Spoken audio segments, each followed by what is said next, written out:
After every mass shooting, we hear about thoughts and prayers.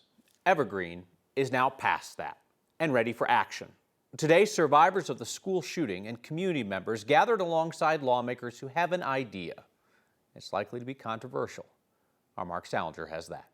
Every time this happens, we give our thoughts and prayers, but not a lot of policy. Change doesn't happen overnight. I heard a series of loud noises from the stairwell. But for the students and teachers who survived the shooting at Evergreen High School, change is worth fighting for. And I thought, if someone comes in that door, this desk isn't going to stop any bullets. I still sit with friends into the late hours of the night who fear sleep because when they close their eyes, the nightmares return. 5 months after the school was overrun by SWAT teams and ambulances, today was filled with lawmakers and new promises. This legislation could have prevented the devastating event on September 10th. Democratic Congresswoman Brittany Pedersen and Democratic State Representative Tammy Story say the shooting shouldn't have ever happened. This bill does not ask companies to remove posts or shut down websites. It simply demands that when a specific imminent threat is identified, the information moves fast enough to save lives. 75 days before the shooting here, a tip about the shooter was sent by the anti-defamation lead to the FBI in New York. It raised alarms about online posts from the shooter threatening harm.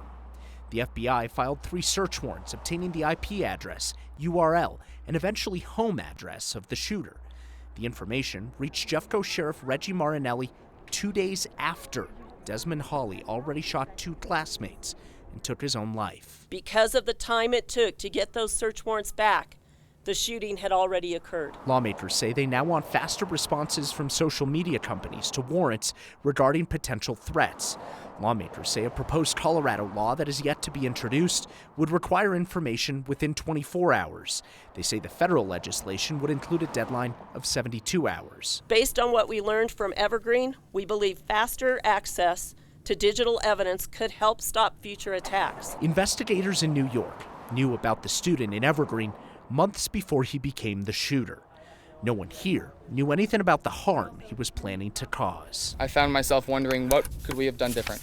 And while there's many pieces to that puzzle, here's an answer. The legislation, of course, raises potential concerns over internet privacy, bypassing courts and government power.